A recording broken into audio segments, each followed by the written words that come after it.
Hey you guys, Reggie Johnson here, Easy Street / Superior Paving. I'm about to fill this pothole. So the first thing I'm going to do is sweep out all the debris.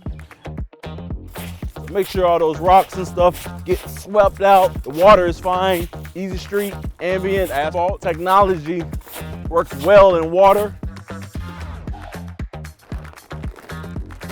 So I'm tear open the bag, make it nice and easy. You don't need water to activate it or anything like that. Pour it in the water, works well in water. You see how user-friendly it is, and it has like a crawl to it.